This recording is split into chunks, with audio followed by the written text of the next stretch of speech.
नमस्कार दोस्तों। इस वीडियो में हम बात करने वाले हैं टॉप 14 प्लस जी के प्रश्न जो कि कंपटीशन एग्ज़ाम से रिलेटेड होंगे, वनडे एग्ज़ाम, और यह जो है बौद्ध धर्म एवं जैन धर्म से संबंधित होंगे। ठीक है, इसी प्रकार से आपको यह भाग 1 है। भाग 2 देखने के लिए आप हमारे चैनल को विजिट कीजिए, वहाँ पर आपको वीडियो मिल जाएगी। और डेली इसी प्रकार से कंपटीशन एग्जाम से रिलेटेड जनरल नॉलेज का एनालिसिस करना चाहते हैं तो अपने GK एजुकेशन चैनल को सब्सक्राइब कर लीजिएगा। ठीक है, हम कम समय में अधिक जानकारी देने का प्रयास करते हैं। ठीक है, डेली आपको जनरल नॉलेज का एनालिसिस करने को ज़रूर मिलेगा इस चैनल पर। ठीक है, देखिए पहला सवाल क्या है। पहला सवाल है दोस्तों, गौतम बुद्ध का जन्म कब हुआ था। गौतम बुद्ध का जन्म हुआ था 563 ईसा पूर्वी में। ठीक, 563 ईसा पूर्वी में गौतम बुद्ध का जन्म हुआ था। अगला सवाल देखिए, गौतम बुद्ध का जन्म स्थल कहाँ है। तो इनका जो जन्म स्थल है गौतम बुद्ध का दोस्तों, वह है लुम्बिनी में। ठीक है, लुम्बिनी में इनका जन्म स्थल है।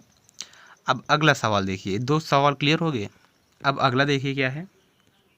अगला सवाल है, वह आद्यतम बौद्ध साहित्य जो बुद्ध के विभिन्न जन्मों की कथाओं के विषय में है क्या है। क्वेश्चन क्या है, वह आद्यतम बौद्ध साहित्य जो बुद्ध के विभिन्न जन्मों की कथाओं के विषय में है वह क्या है। वह है जातक। ठीक है दोस्तों, जातक इसका करेक्ट आंसर है। अगला क्वेश्चन देखिए, त्रिपिटक धर्म ग्रंथ है। त्रिपिटक धर्म ग्रंथ जो दोस्तों वह बौद्धों का होता है। ठीक है, बौद्धों का धर्म ग्रंथ का नाम है त्रिपिटक। ठीक, अगला क्वेश्चन देखिए, बुद्ध ने किस स्थान पर महापरिनिर्वाण प्राप्त किया था। बुद्ध ने किस स्थान पर महापरिनिर्वाण प्राप्त किया था। तो उन्होंने कुशीनगर में जो है महापरिनिर्वाण प्राप्त किया था। महापरिनिर्वाण का मतलब होता है दोस्तों मृत्यु।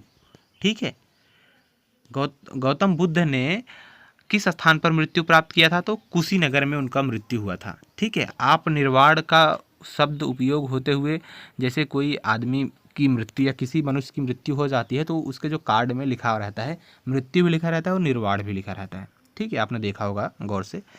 तो देखिए अगला सवाल क्या है, भारत में सबसे प्राचीन विहार है। भारत में सबसे प्राचीन विहार दोस्तों नालंदा है। ठीक है, नालंदा जो है सबसे प्राचीन विहार है। अगला सवाल देखिए, अगला सवाल है, बुद्ध की मृत्यु के बाद या बुद्ध की महापरिनिर्वाण के बाद प्रथम बौद्ध संगीति का अध्यक्षता किसने की। बुद्ध की मृत्यु के बाद प्रथम बौद्ध संगीत की अध्यक्षता किसने की थी। महाकश्यप। ठीक है, महाकश्यप ने जो है संगीति की अध्यक्षता की थी बुद्ध की मृत्यु के बाद। ठीक है, अगला क्वेश्चन देखिए, नागार्जुन कौन थे। नागार्जुन कौन थे दोस्तों, वे थे बौद्ध दार्शनिक। ठीक है, बौद्ध दार्शनिक जो थे वे थे नागार्जुन। ठीक है, अगला सवाल देखिए क्या है। अब किस नगर में प्रथम बौद्ध संगीति सभा आयोजित की गई थी। बहुत ही अच्छा सवाल है ये। किस नगर में प्रथम बौद्ध संगीति सभा आयोजित की गई थी। तो राजगृह में। ठीक है, राजगृह नगर में जो है किया गया था। अगला क्वेश्चन देखिए, अष्टांगिक मार्ग की संकल्पना अंग है। क्वेश्चन क्या है, ध्यान से सुनिएगा। अष्टांगिक मार्ग की संकल्पना यह अंग है, किसकी अंग है। धर्म चक्र प्रवर्तन सूत के विषय वस्तु का। ठीक है, यह अंग जो अष्टांगिक मार्ग का संकल्पना है यह धर्म चक्र प्रवर्तन सूत के विषय वस्तु का अंग है। ठीक है, अगला क्वेश्चन देखिए क्या है। अब अगला क्वेश्चन है, मिलिंद पढ़ो। मिलिंद पढ़ो राजा मिलिंद और बुद्ध भिक्षु के मध्य संवाद के रूप में है। कौन है, नागासेन। ठीक है, नागासेन। अगला क्वेश्चन देखिए क्या है, महायान बौद्ध धर्म में बोधिसत्व अवलोकितेश्वर को और किस अन्य नाम से जानते थे। क्वेश्चन क्या है, ध्यान से सुनिए। महायान बौद्ध धर्म में बोधिसत्व ठीक है, बोधिसत्व अवलोकितेश्वर को और किस नाम से जानते थे। तो पद्यापड़ी। ठीक है, पद्यापड़ नहीं, पद्यपाड़ी के नाम से जानते थे। महायान बौद्ध धर्म में जो बोधिसत्व अवलोकितेश्वर थे उनको जो है पद्यपाड़ी के नाम से जाना जाता था। अगला क्वेश्चन देखिए, बौद्ध धर्म तथा जैन धर्म दोनों ही विश्वास करते हैं। किस पर विश्वास करते हैं, कर्म तथा पुनर्जन्म के सिद्धांत सही हैं। ठीक है, कर्म तथा पुनर्जन्म के विश्वास करते हैं। अगला सवाल देखिए, कनिष्क के शासनकाल में चतुर्थ बौद्ध संगीति सभा किस नगर में आयोजित की गई थी। क्वेश्चन क्या है, कनिष्क के शासनकाल में, ठीक है। चतुर्थ बौद्ध संगीत सभा किस नगर में आयोजित की गई थी? कुंडलवन, ठीक है, कुंडलवन में, जो कि कश्मीर में है। अगला सवाल देखिए, तृतीय बौद्ध संगीति कहाँ आयोजित हुई थी? तृतीय बौद्ध संगीति कहाँ आयोजित हुई? वह पाटलिपुत्र में आयोजित हुई थी, ठीक है दोस्तों, पाटलिपुत्र में आयोजित हुई थी तृतीय बौद्ध संगीति। अगला सवाल देखिए, गौतम बुद्ध का गुरु कौन था? गौतम बुद्ध के गुरु का नाम क्या था दोस्तों? अलार कलाम। बहुत ही अच्छा सवाल है ये, ठीक है, नोट कीजिएगा, मोस्ट ब्रिलियंट प्रश्न है। गौतम बुद्ध के गुरु का नाम था अलार कलाम, ठीक। अगला सवाल देखिए, बुद्ध में वैराग्य भावना किन 4 दृश्यों के कारण बलवती हुई? बहुत ही अच्छा सवाल है ये भी। बुद्ध में वैराग्य भावना किन 4 दृश्यों के कारण बलवती हुई थी? तो वह 4 दृश्य थे दोस्तों, बूढ़ा, रोगी, लाश, सन्यासी, ठीक है, बूढ़ा, रोगी, लाश, सन्यासी, इन 4 दृश्यों के कारण बलवती हुई थी बुद्ध में वैराग्य भावना, ठीक है। अब अगला सवाल देखिए क्या है, बुद्ध ने सर्वाधिक उपदेश कहाँ दिए थे? बहुत ही अच्छा सवाल है। बुद्ध ने सबसे ज़्यादा उपदेश जो है वह श्रावस्ती में दिया था, श्रावस्ती में सबसे ज़्यादा उपदेश दिए थे। अगला सवाल देखिए, बौद्ध शिक्षा का केंद्र था, बौद्ध शिक्षा का केंद्र था वह विक्रमशिला, ठीक है, विक्रमशिला बौद्ध शिक्षा का केंद्र था। बहुत वेरी इंपॉर्टेंट प्रश्न है जितने भी इसमें हैं, जितने मैंने शामिल किए हैं। अगला सवाल देखिए, बौद्ध में भारत में सबसे बड़ा बौद्ध स्तूप कहाँ स्थित है? बौद्ध स्तूप कहाँ स्थित है? भारत में सबसे बड़ा बौद्ध स्तूप वह सांची में है, ठीक है, सांची में सबसे बड़ा बौद्ध स्तूप है। अब अगला सवाल देखिए क्या है, किस शासक ने बौद्धों के लिए विख्यात विक्रमशिला विश्वविद्यालय की स्थापना की थी? किस शासक ने बौद्धों के लिए विख्यात विक्रमशिला विश्वविद्यालय स्थापित की थी? तो धर्मपाल ने, ठीक है, धर्मपाल शासक ने जो है बौद्धों के लिए विख्यात विक्रमशिला विश्वविद्यालय की स्थापना किए थे। कौन? धर्मपाल ने, ठीक है। अगला सवाल देखिए, किसके द्वारा तृतीय बौद्ध संगीति को संरक्षण प्रदान किया गया था? किसके द्वारा तृतीय बौद्ध संगीति, ठीक है, तृतीय, प्रथम द्वितीय नहीं, तृतीय, तृतीय जो है बौद्ध संगीति संरक्षण किसके द्वारा प्राप्त किया गया था? अशोक के द्वारा, ठीक है, अशोक के द्वारा। अगला सवाल देखिए, बौद्ध ग्रंथ पिटकों की रचना किस भाषा में की गई? बौद्ध धर्म पिटकों की रचना किस भाषा में की गई थी? पाली, ठीक है, पाली भाषा में की गई थी। पाली, पाली जो कि ऐसा रहेगा, उसमें पाली लिखा हुआ है बट पाली है, ठीक। अगला सवाल देखिए, कश्मीर में कनिष्क के शासनकाल में जो बौद्ध संगीति आयोजित हुई थी, इसकी अध्यक्षता किसने की थी? क्वेश्चन क्या है, कश्मीर में जो कनिष्क के शासनकाल में जो बौद्ध संगीति की आयोजित हुई थी वह किसके शासनकाल में हुई थी? तो वसुमित्र ने, ठीक है, वसुमित्र ने किया था, इसकी अध्यक्षता वसुमित्र ने की थी, ठीक है। अगला सवाल देखिए, मठ, मंदिर और स्तूप किस धर्म से संबंधित है? तो यह जो दोस्तों बौद्ध धर्म से संबंधित हैं, ठीक है।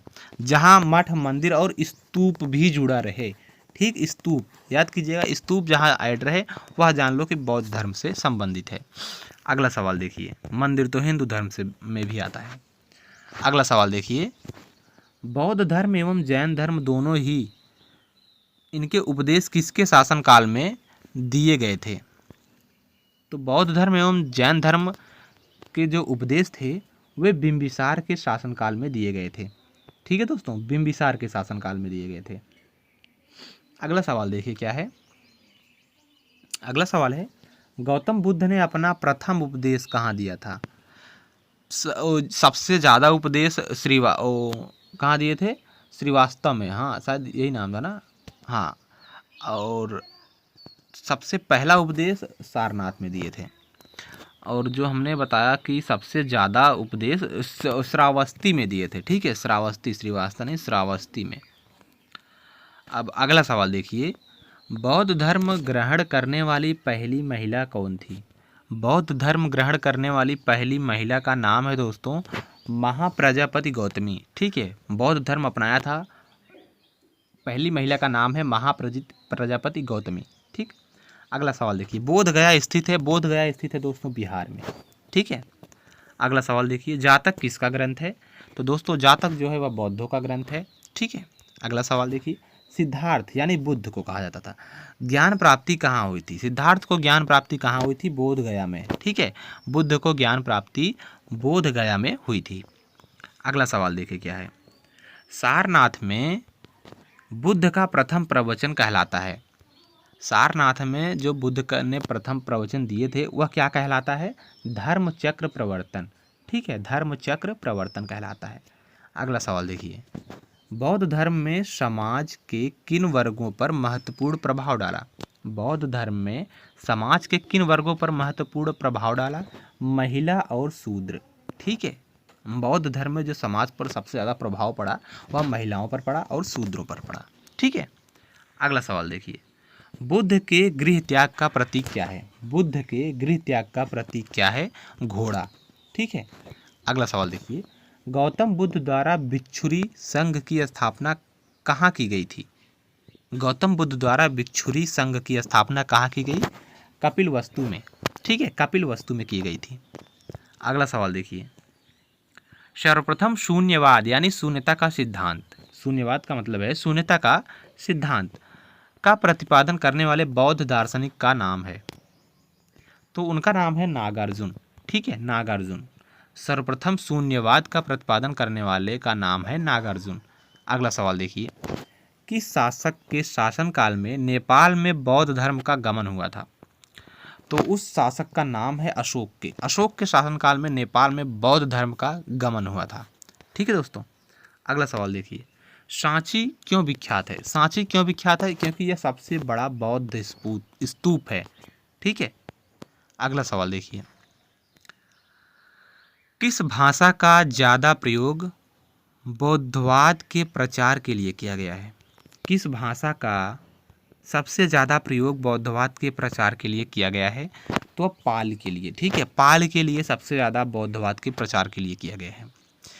एक सवाल और है, भारत के वर्तमान शिक्षा मंत्री कौन है? अगर आपको पता है तो इसका जवाब जो है वो आप लोग हमें कमेंट बॉक्स में बताइएगा। ठीक है, ज़रूर बताइएगा और चैनल को सब्सक्राइब कर लीजिएगा इसी प्रकार से एनालिसिस करने के लिए, कंपटीशन एग्जाम से रिलेटेड जनरल नॉलेज का एनालिसिस करने के लिए। ठीक है, और वीडियो पसंद आए तो वीडियो को एक लाइक ज़रूर कीजिएगा। कमेंट बॉक्स में ज़रूर बताना कि भारत के वर्तमान शिक्षा मंत्री कौन है। ठीक है, और इस वीडियो को अपने दोस्तों के पास भी शेयर कर देना जो कंपटीशन एग्जाम की तैयारी करते हैं। धन्यवाद।